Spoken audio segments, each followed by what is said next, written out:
bon gars je suis avec Ousseynou Faye donc l'international sénégalais tey ma ñëwoon seet si leen fii Oslo Eva donc Ousseynou maa lay nuyu di la bàyyi nga nuyonte ak les internautes de Thiamas Sport. oui Thiamas maa ngi nuyu di la sant maa ngi nuyu ñëpp képp ku sant Thiamas parce que moom si affaire góor yi rek daal lay topp waaye maa ngi sant bi nga ñëwee si Oslo Academy waaw yaa ngi ñëw académie bu baax macha allah. tey jii woo fii liggéey bi nan la demee fii nii Oslo. liggéey bi neex na neexu waaw mais parce que soo amee benn coach ku mel ni coach Bakar waaw parce que dañuy entraînement yoo xam ne non lu doy waar quoi. xam naa képp koo xam ne bëgg nga sant coach Bakar rek ñëwal xool si science parce que il fait des sciences yoo xam ne macha allah quoi. métti na métti trop mais li muy métti sunu wareef la quoi parce que seetlu parce que entraînement yi li muy entraînement yi lépp situation marche la waaw lépp situation marche la parce que moom sax dañuy yuuxu dañuy gëdd mais li muy gëdd yëpp loolu yëpp pour ñu nekk positif kese la mais ñun dañ koy dégg parce que gardien bi fii loolu laaj li ñuy gëdd da ngay ndànk parce que benn poste boo xam ne bu doy waar la moo tax rek. mais loolu tamit ñuy gëdd dañuy yuuxu rek. macha allah parce que gars yi mën nañu xam Ousseynou Faye kañ la rejoindre li nga xamante ni moom mooy Oslo FA ban année. Oslo maa fi ñëw 2020. ak nan la fi ñëwee déjà. non parce que dama ñëw def test. après gars xool ma sama taille ak nu ma mel ak jeu ballon pied moo tax ñu gars yi gën ma indi Oslo. mais est-ce que tamit yomb na ngay alterner beach soccer bi ak le foot à 11. parce que gis nañu compétition récemment 2 ans 3 ans coupe du monde beach soccer coupe d'Afrique beach soccer yow yaa koy dem jouer donc di ko alterner ak foot à 11 bi est-ce que yomb na. non yomb parce que fee suuf la fii Celtic la. mais li ngay entraîner suuf si. soo ñëwee fii day nekk day gën a yomb parce que day gën a am vivacité si terrain bi quoi. loolu mooy différence mais différence bi méttul noonu quoi. da ngay xool am na yenn joueurs yoo xam ne ñu joué championnat Sénégal ay ñoom si la nga xam ne ñoom ñu joué championnat Sénégal parce que ñoom dañuy alterner fii ak fii waaw mais benn la rek benn la mais fii différence bi mooy suuf si ak Celtic. mais genre bu tombé période boobu boo xamante ni da nga war a dugg regroupement comprendre nga du war a entraîner fii aussi est-ce que gars yi dinañ am compréhension boobu. si wala da ngay def matin soir wala. non si parce que man balaa may dem dinaa woo coach Bakar coach Bakar wax ma ok ak mu utaat surtout suñu maa ngi nuyu suñu président Youssouf Fall moom moo tax da nga koy woo expliqué ko mun a ok amul problème léegi soo ñëwee rejoindre équipe bi parce que man li may ëpp suñu génnee vendredi après damay ñëwaat fii entraîner. waaw noonu laay def quoi. mais du ma yàqal dara du yàqal dara si kii Oslo waa Oslo du am benn problème si yooyu. est-ce que Ousseynou Faye ba mu nekkee Oslo ba léegi sentir na ba benn progression si ay performance am. si bu baax a baax. bu baax parce que man bu may ñëw fii 2020 parce que man xaar sax ñoo ñëwoon man a xaar parce que man xaar depuis cadet ba senior ñoo nekk loolu tax parce que suñ la tee ba léegi rek ça veut dire am nga li nga mën. moo tax ñu liggéey loolu kese la mais avancement trop sax te man d'accord naa bu may ñëw fii dese naa amoon ay déchets mais léegi ça va léegi maa ngi sant yàlla bu baax. am na solo oui bon boo amoon mot de la fin booy wax la lay doon. maa ngi nuyu Thiamas parce que li nga def nii rafet na trop ñëw si entraînement académie Oslo parce que yaa ngi def liggéey boo xam ne bu doy waar waaw maa ngi si gërëm di la sant waaw yàlla na télé bi gën a dem gars yi di ko suivre mooy loolu quoi mais yàlla bu baax rek maa ngi nuyu ñëpp. Amadou Bamba maa ngi nuyu di la ziar di la bàyyi nga nuyu ak les internautes. waaw maa ngi lay fay di nuyu internet yëpp mooy loolu. déjà jaajëfe quoi. déjà nan nga gisee liggéey bi fii biir kii Oslo en tant que gardien. waaw fii liggéey bi métti na méttiwul lépp loo xamante ne ñu ngi koy def fii nii dañ ci ànd ak respect quoi mooy suñ ko si jox nañ ko cër te jox nañ ko lépp loo xam ne lu war te lépp loo xamante tamit daf ñu koy dénk fii dañ koy def ba mu mot sek quoi même bu méttee parfois day métti ñuy yuuxu mais loolu yëpp dafa bëgg pour ñu progresser rek mooy waral muy def loolu yëpp lu mu yuuxu dañ koy gérer def lu ñu war pare bu jeexee jeex na pare bu ñu génnee ñooy nekkaat en famille quoi mooy loolu mais biir fii moom daf ñuy teg lu métti te bu ñu tegee lu métti dañ koy gérer ba entraînement bu jeex mu jeex quoi. mais Bamba est-ce que mën nañu xam ban année nga rejoindre nga xam ne mooy Oslo FA. waaw man fii 2020 laa fi ñëw quoi janvier 2020 laa fi ñëw. boobu fan nga jógee ñëw fi ak sa ñëw fii nii nan la demee. waaw man Saint-Louis laa jógee am na académie bu ma nekkoon foofu noonu. moo jógee foofu man ñëw fii dugub bi moom métti woon na méttiwul nag par test laa fi ñëwee quoi. moo ñëwee ñu jël ma ma jëlee si 2020 boobu noonu ma dem Ndar ñëwaat moo ñëwaatee après c'est la def saison 2021 saison bi sax mu yóbbu ak année boobu moo fekk ma nekkoon cadet ko. léegi bon ab diir bi nga nekkee fii biir Oslo est-ce que sentir nga benn progression 2020 ak léegi. waaw fii moom progression bu mat sëkk laa fi fii quoi laa fi am te moo fi ñëw si contrôle bu baax sax mënu ma ko wan. ay fàttaliku benn année bu ma nekkee cadet sama coach Ndam bu ma fi doog a ñëw quoi dañ teg ay comme circuit ballon yi tam su duggee nii dañ naan comme exercice kii wuñ teg exercice wuñ teg man maay rajo pël yëpp. waaw ba mu ne ma jaxase pël waaw maay jaxase pël yëpp ba mu ne ma yow moom moo xam ne kii action bi Alimar mu ne ko yow moom passe laa lay jox nga dem ñu ndax yow luñ teg yaa ngi rajo luñ teg yaa ngi rajo loolu moom maa ngi koy fàttaliku fii quoi mais depuis boobu ba léegi loolu noonu daf ma motivé bu baax daf ma motivé bu baax ba wala jamono boobu néew moon si logement ba maa ngi woon Thiaroye quoi mais jamono boobu matin soir dama naan traîner matin soir nga wax jooju mu wax noonu ko moo tax léegi nii yàlla dimbali na ma ba mooy loolu léegi alhamdulilah quoi. donc ça veut dire que coach Babacar moom mooy def liggéey bu am non mi ngi liggéey bu am solo si man. billaay daf ma changé bu baax a baax a baax changé na ma bu baax billaay su ma waxee dëgg rek man dama meloon ak léegi nii boo ma fekkoon fii sama début ak léegi nii donc da nga naan kii waxaat am na changement bu baax ndax lépp coach Babacar la quoi. donc progression am na solo tey boo amoon ay mot de la fin bi nga xam ne lay def. waaw mot de la fin bu may wax moom lenn kese la mooy lépp loo gis fii moom liggéey kese la quoi. ak di déglu conseil en plus amaale respect quoi. loolu moom boo ko amee rek lépp loo bëgg sa àdduna da nga koy. toujours à Oslo FA donc je suis avec l'international bissau-guinéen Emmanuel, portier de Oslo FA. Déjà Emma, bonjour. Bonjour, ouais. J'espère que tu vas bien. Ouais, ça va bien. Alhamdulillah. Donc je vais te laisser le soin de te présenter pour ceux qui ne te connaissent pas. Je m'appelle Manuel Ojwali Louis Sambou, le gardien de Oslo FA Football Academy.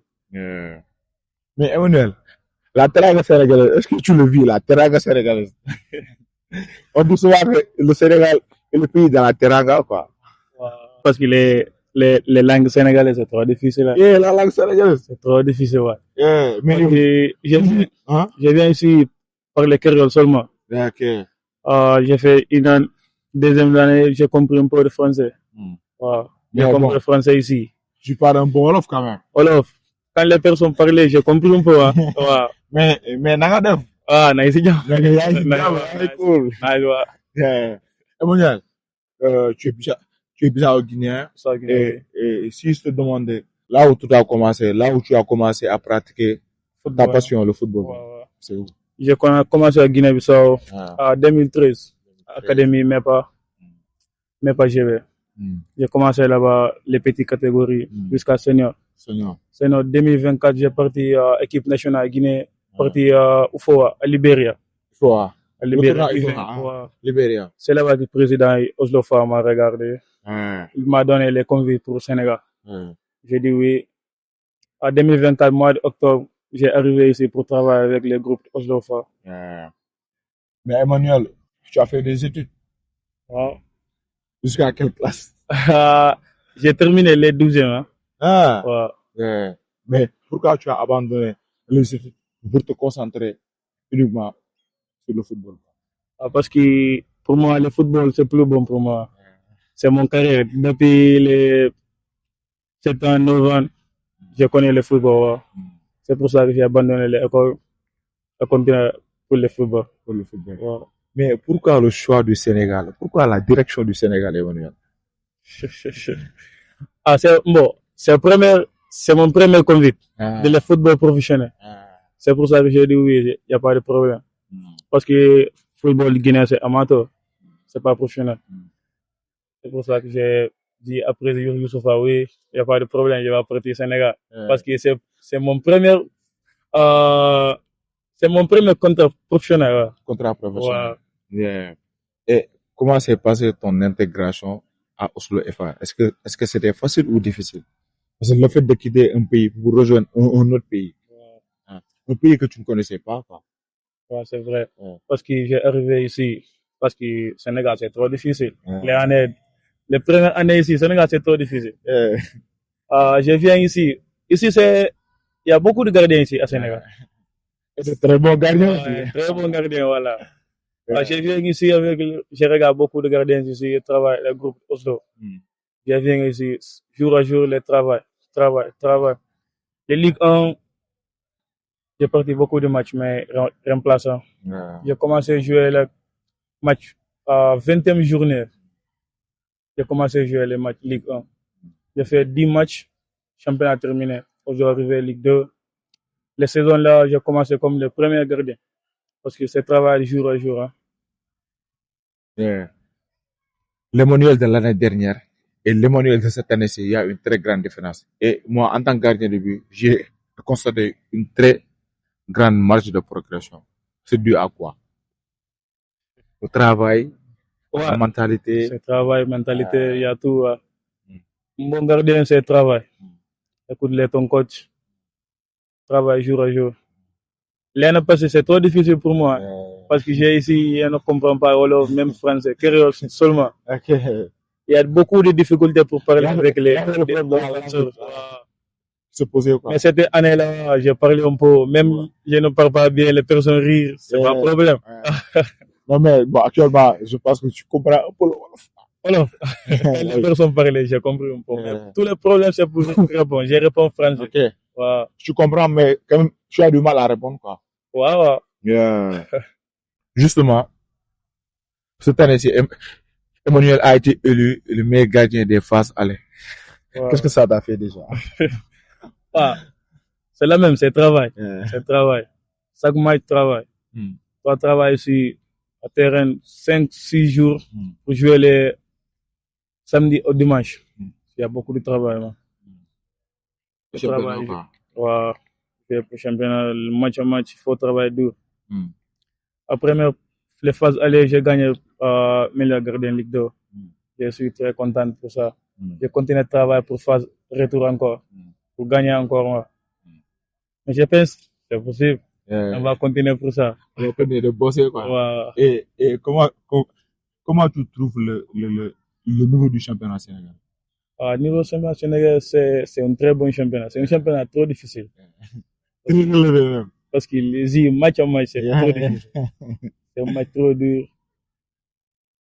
J'ai joué championnat Guinée, mais les rythmes championnat, c'est trop différent.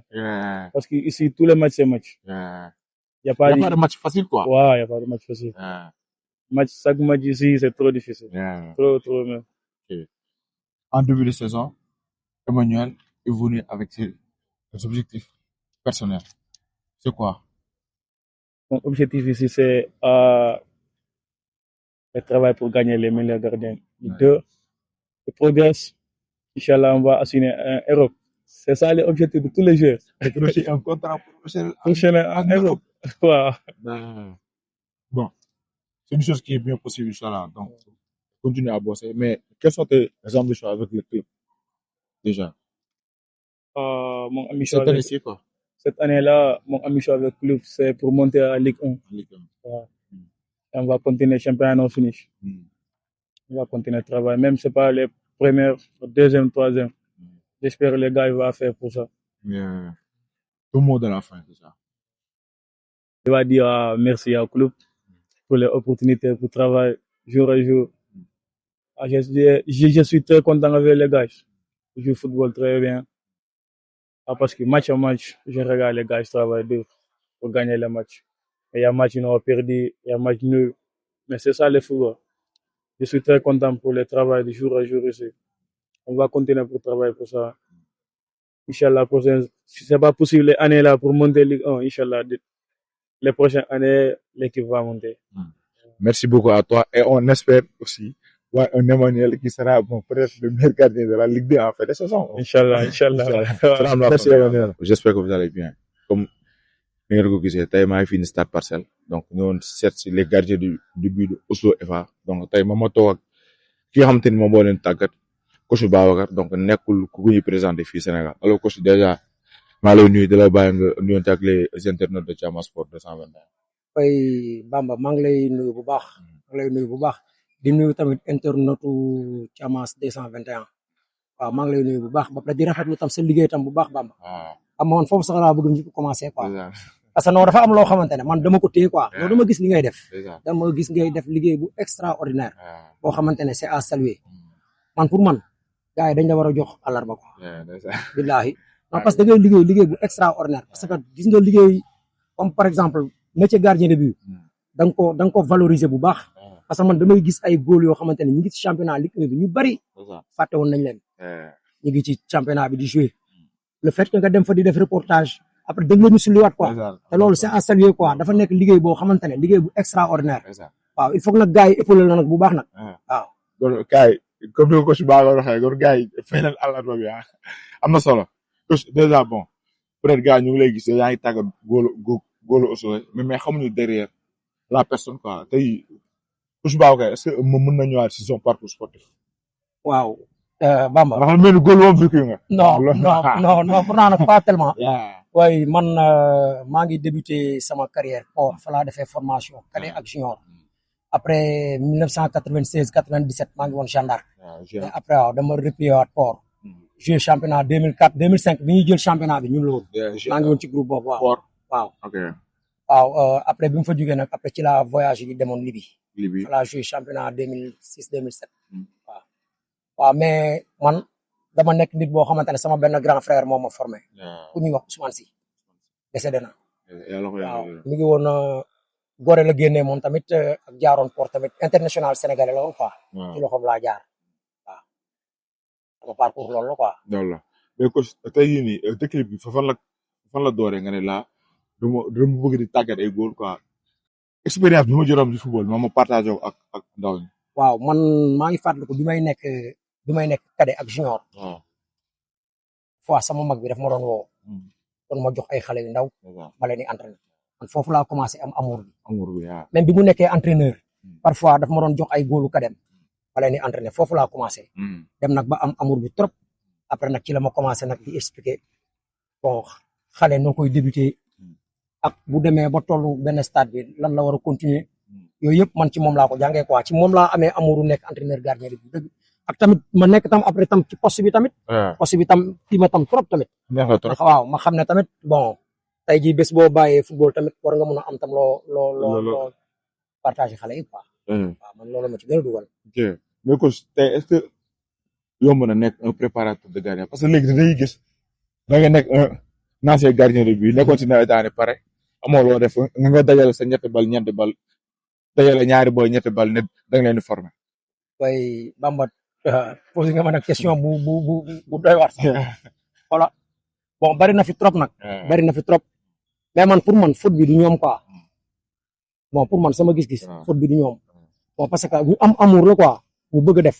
pour man dafa am ñoo xamante ne ñoo leen war a récupérer. defar leen formation pour gars yi mën ci génn quoi. mais tey jii bu fekkente ne da nga ko toog di ko seetaan muy dem rek li muy def tam du ko xam tamit. nit boo ko gisee mu am amour benn affaire da nga koy jéem a récupérer nga jéem ko defal formation bi quoi bu ko defee mu am ci lu mu téye. man pour man loolu la quoi man. donc tey jii nii boo bëggee transmettre du benn xam-xam benn savoir ndaw ñi foo nga dem jàngi ko waa yow mi foo nga dem jàngi ko il faut nga dem jàngi ko foo nga dem jàng ko te gars yi il faut ñu jàngal nit ñi. il faut ñu jàngal nit ñi tamit. bon loolu waxuma ne dama koy wax pour gars yi nga xamante ne ñoo ŋànk direction. kii bi de mais il faut que tam ñu dimbali tam gars yi tam ci loolu tamit quoi ñu jéem a créer fii ay formation yoo xamante ne bon gars yi dañ ciy jaar quoi parce que tamit nit tam booy jàngalee tam da nga war a am métier tamit waaw ay xale boo leen di jàngal dara il faut tam nga xam tam looy teg tam seen loxo tamit. am na solo waaye coach Babacar kañ la rejoindre li nga xamante ni moom mooy Oslo FA. bon Oslo maa ngi ko rejoindre 2020. 2020 waaw 2020 parce que bi may door a ñëw maa yoroon petit catégorie bi waaw cadet yi ak junior yi laa yoroon après année bi ci topp ci lañ may yégal ci équipe A bi. mais coach fii nii Oslo yéen seeni critères de sélection pour les gardiens de but nan lay demee souvent. waaw critères yi nag bon Bamba c'est que parfois da ngay wax gars yi mën nañ ko jëlee waaye mais fii tey man. mais faaw gars yi xam tamit quoi. non dëgg la mais man dañ ma ne carrément pour bu may recruter naa recruter gardien boo xamante ne day am à partir de taille 1m90. comprendre nga. parce que ki nga xamante ne moom équipe bi tamit moom selon marché nu muy fonctionner tam moom la lay wax tamit. léegi après boo paree il faut nga tënku ci loolu quoi. waaw moom ñun loolu la ñuy joobee à partir de taille 1m90. jëm kaw quoi. waaw mais yow aspect boobu nga wax dafa am solo parce que tey jii ñu ngi xib suñu bët di xool quoi mais bu ñu waxee dëgg rek tubaab du jënd góol bu gàtt ne. waaw ñaari góol bu gàtt. waaw laa juró gis au niveau professionnel. waaw ñooñu vraiment yàllaa leen may. waaw muy Keylor Navas. waaw Casillas ak même Lopez bu Lyon. waaw. waaw pourtant nag day am de. pourtant ba léegi tubaab bi pour man góolu Arsenal bi est-ce que am na yenn taille yooyu wala. waaw bon. waaw day am quoi day am góol yoo xamante ne seen taille du demee noonu. mais ay gardien yu extraordinaire la ñuy. waaw pourtant ba tey tubaab yi ñu ngi fay am de. ñu ngi fay am di nga fa gis par exemple ay góol yoo xamante ne taille bi demeewul noonu. mais nag lu ci ëpp nag ñoom bon léegi xam nga boo xoolee léegi gardien de but léegi football la sax léegi lépp dañ ko spécifié. bul sonn défenseurs yi sax dañ lay laaj ay taille. gardien yi tam noonu la demee tamit. mais teewul na tam booy góol yi nga xamante ne dañoo am taille bi tamit mën nañ ci génn tamit. waaw mën nañ ci génn affaire yi moom pour man ku liggéey rek.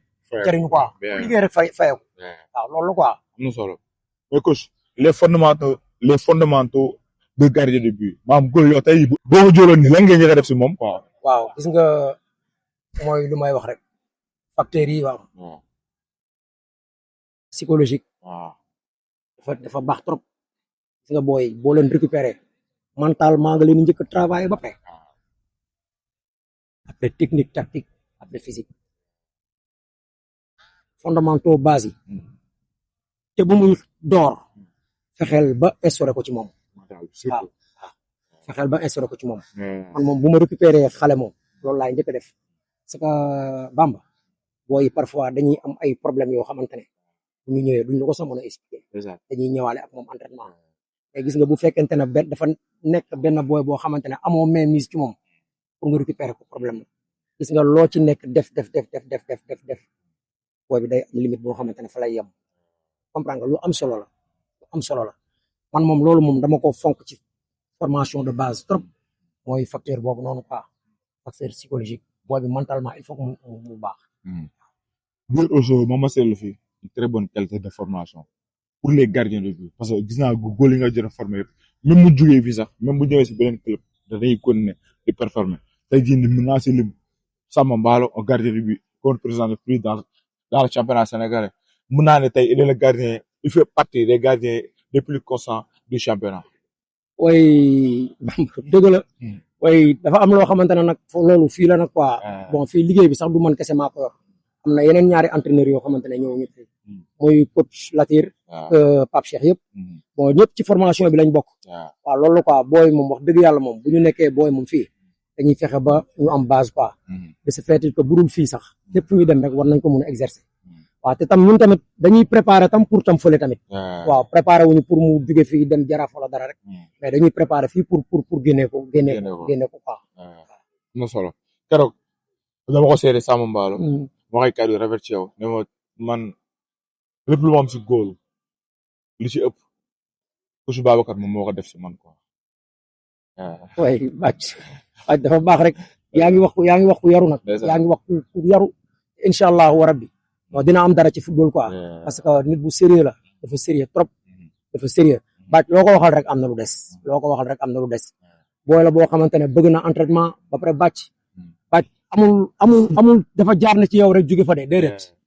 nit buy garder relation la quoi. mu ngi lay nemmeeku. waaye te loolu dafa am solo trop Bamba loolu dafa am solo trop. gis nga parfois gis nga fi nga jóge bu ko musa bàyyi. gis nga fi nga dooree mooy lu ñuy wax rek billaay bés boo ko bàyyee rek boo demee ci kanam boo motul di nga mbëkk miir bi. exact waaw dama bëgg nag booy nag parfois il faut ñu am yoo xamante ne dañ koy xalaat tuuti. waaw ba ci daal wax dëgg yàlla moom. ba pare gis naa tam match yi muy def tam championnat bi mu ngi def ay match yu extraordinaire. waaw yu extraordinaire moom yàlla na gën a continuer dem kanam rek. su ma continuer toujours si la qualité de formation tey jii ñu gis Emmanuel yaa ko fi yor.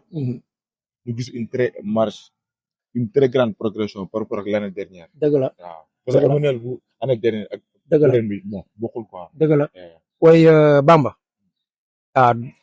wax nga ma nag ku ma sawar a wax nag. waaw booy bi mu fi ñëw daaw. dafa amoon ay problème yu bari. yu bari bon booy bi déggul olof déggul français booy bi créole lay làkk. problème mu langage. dafa amoon pour mu wax ak booy mu jàll. problème la woon. mais après dañ ci nekk.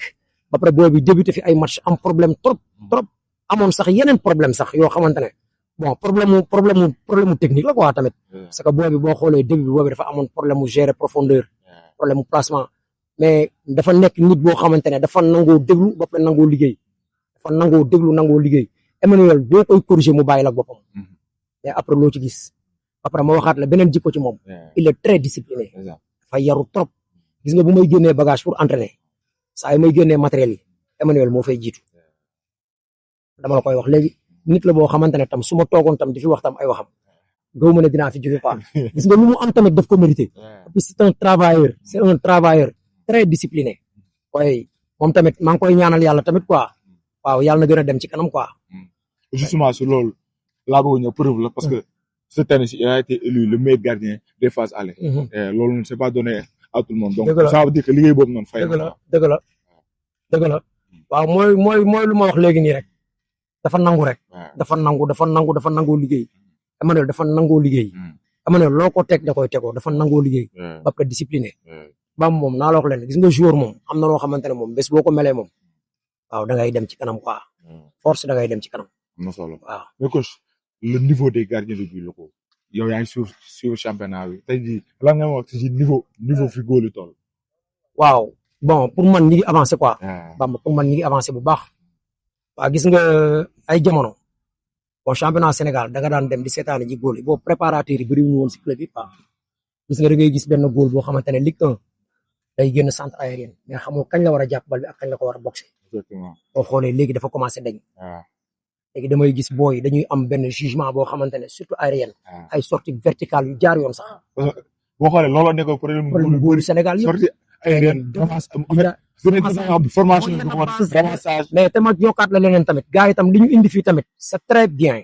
mooy comme académie gardien de but. c'est très bien. loolu dafay aider booy bu bari. gis nga da ngay gis benn xale boo xamante ne 10 ans lay am. mu teel a nekk passion gis nga bu demee. kooku xoola buy am 16 ans nu muy mel. am na solo trop. man wax dëgg yàlla moom suñu gardien yi moom. man pour man niveau bi dafa gën a yéeg quoi. dafa gën a yéeg. waaw nañu continuer job rek. non solo waaw. coach aussi moom ma gis parfois les gardiens du but sénégalais n'arrivent pas à s'imposer en Europe. loolu yi nekk fii ci championnat local bi bon yàlla def ñu am contrat professionnel Ligue 1 wala Ligue 2 France. mais bu ñu demee après dañuy rétrogradé quoi. pour yow lan la. man loolu man question boobu sax man dama ko doon posé man. man dama dem benn moment boo xamante ne bon pour man jiiñu ma ko formation bi quoi. man pour man problème mu mental la mooy li ma doon wax sax. problème mu mentalité la. dafa am solo trop. gis nga booy bi li nga koy jàngal li muy njëkkee na nekk loolu ba pare. fexeel ba booy bi am mental bu baax rek. man pour man waaw moo jiitu pour man boo yi dem foofu te parfois nga dégg leen benn temps après dootoo leen dégg pour man problème mu mental la rek. mais tamit yaakaaroon ni problème y a le problème de la formation. formation bon bon Bamba man xaw ma lan la quoi mais man dese naa gëm loolu quoi. mais bon mën nañ. waaw non dëgg la mën nañ ni góor yi ils sont très talentueux quoi. macha allah Sénégal moom yàlla def ni fii nii ba bëri na ay talent quoi. non dëgg la waaw mais man pour man ñi ngi ci yoon bi quoi. parce que pour bon nag lii nag sama xalaat la nag quoi. dafa am benn génération boo xamante ne daf ñu rëccoon quoi te gars yi commencé waat nañ ko dab. boo xoolee y a ay 5 ans 6 ans bon boo xoolee góolu équipe nationale. jugeetul fii ci local bi quoi. jugeetul ci local waaw. waaw lépp extérieur lay jógee. ba pare boo xoolee ñoom ñëpp kenn formé wu leen fii quoi. Europe lañ leen formé. mais man pour man ñi ngi ci yoon bi di ñëw quoi. parce que man tey jii man sama rêve bi gën a rëy mooy de voir un gardien de but sénégalais. dans les cases de la Premier League quoi. non dëgg la billaay te incha allah dina am de. Bamba barke yàlla gëm naa ne dina am booy ñu ngi ci lancé boobu quoi c'est que xoola bu ñu leen yàkkamti nañu patienté tuuti ba pare continuer liggéey ba pare di communiquer ak booy surtout dañuy communiquer ak booy nañuy wax ak booy xam nga booy mooy lu may wax rek gis nga discipline dafa baax trop gis nga booy yi may wax ni problème mu mental la gis nga lu ci ëpp booy bu ñu demee foofu seen mentalité bi indiscipline moo koy jiite rek xam nga. xam nga ñoom yaakaar ñoom jeex nañ teel football. loolu la il faut que moo tax ñuy waxtaan ak ñoom bu baax waaw man loolu pour man dina ñëw quoi dinañ dem ba nga xamante ne un gardien sénégalais boo xamante ne dañ ko formé ici au Sénégal dinañ dem ba koy dégg Premier League te ñu ngi si yoon bi parce que booy commencé nañ génn waaw moo tax gis nga yaru dafa am solo trop yarul rek affaire yi yarul rek amal discipline kese boo ko defee léegi nga dem sa yoon waaye. alors coach en tant que préparateur de gardien de but boo mën conseil boo jox aux jeunes gardiens wala kii ki bëgg a nekk góol lan nga koy conseil waaw fu may njëkkee mooy respecté leen seen entraîneur yi nee nañu gis nga sëriñ bi la jàngal kooku mënoo ko fay il faut nga respecté leen ba pare jéem a tënku ci base yi ñu la teg buñ la teree bàyyil buñ la def looy nga def gis nga Bamba gis nga nit bu la jël di jël pendant 2 heures ou 3 heures de temps ci yow kooku bul sonn kooku daf la def comme doomam waaw jéem ko déglu rek waaw boo ko dégloo rek dem man loolu laa leen di conseillé quoi pour nañu respecté seen entraîneur yi bu baax waaw respecté liggéey bi comprendre nga ba pare jox ko ak xam te xam ne tamit ëllëg bon lu ciy neex waaw yow yaa ma gën a xam quoi ñoom ñoo koy jëriñoo quoi man loolu laa leen di conseillé nañu respecté seen entraîneur yi bu baax waaw.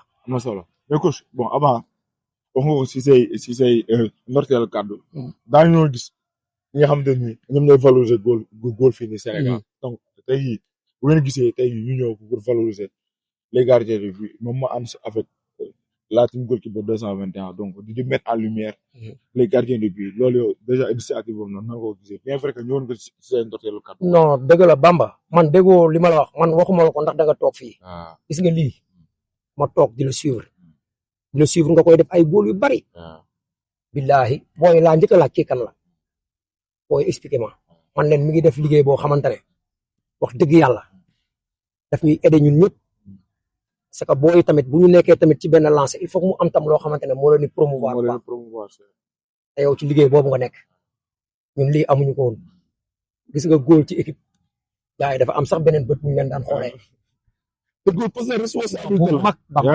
mag un gardien de but doit être un très grand monsieur parce que Seydina moo nag un leader derrière te gis nga nag yow bi nga ñëwee yow da nga ñëw commencé dugg ci foofu bon di génnee seen gëdd quoi déggoo sànq bi ñuy commencé man la booy gars yi dañ la amel àllarba non waxuma ko pour dara parce que li ngay def la quoi li ngay def la parce que da ngay valoriser gardien de but bu baax man daal dama lay gën a encourager ba tamit il faut que tamit gars yi accompagner lii quoi yàlla bëri il faut que gars yi accompagner lii Bamba man dama rafetlu li ngay def de billaay dama ko rafetlu trop oui macha allah donc ñu ngi suñu njeexitalu waxtaan tey bu amul mot de la fin boo wax lan lay doon waaw bon man li may wax mooy dama koy généraliser gardien sénégalais yëpp gars yi nañu respecté liggéey bi nañu respecté liggéey bi ba pare respecté seen entraîneur yi mooy lu ma waxoon sànq sëriñ bi la jàngal munoo ko fay gis nga boo respecté sa bopp rek di nga respecté keneen respecté sa bopp avant tout sa entraîneur yoon la mu lay corriger mu la corriger déglu ko lu mu la defloo def ko lu mu la tere nga bàyyi ko njëriñ bi da nga koy gis te gis nga naa la wax leen ne bés boo demoon ba egg au sommet il sera toujours ton entraîneur. du changer. waaw nopp bu ko bàyyi di jox dee ko déglu billahi amal na la njëriñ gis nga nit fu mu dooree du ko bàyyi man loolu laa am lu may jàllale. waaw pour booy nañu gën a góorgóorlu li ñuy def bon ba pare tamit lépp lu nit di dugg tamit daf ko def pour dimbali ay waajuram parce que da ngay nekk xale bàyyi jàng say waajur accompagner la ci wax la métier nga ne bëggoo ko lan nga bëgg ñu ne la football ñu accompagner la ba pare def lan la ci tegal la ci ay moyens yoo xamante ne da ngay dem entraînement ñooy joxe passe ñoo lay toppatoo gis nga nag il faut nga leen di calculer di leen bàyyi xel xam ne lii da nga ci war a rey sa bopp pour yàlla dimbali la si pour nga am loo leen yore man loolu laa leen di conseillé ba pare teg ci nag gars yi tam il faut que tam ñu jàppale xale yi dafa métti trop Bamba dafa métti trop booy pareen saa yi dañuy passé ay moment yoo xamante ne c'est que booy bu la ko ci expliquer parfois sa yaram day daw seeram day daw. waaye nañ leen aider tam quoi nañ leen aider parce que nit bu bëgg dara pour man gars yi dañ ko ci war a dimbali quoi donc j'espère que gars yi dégg nañu ko donc gars yi nii la woon tey maa ngi woon fii so EVA ñëwoon jël si góole donc waxtaan bi je pense que am nga si jàngat bu rëy quoi jàngeen si lu bëree bëri yow tamit di rafetlu dalal bi ñu dalal yow tamit di la ñaan yéene bi nga am ci booy yàlla ko sa borom matale donc di leen jox rendez-vous ak diggaje ci beneen numéro incha allah jaajëf gars yi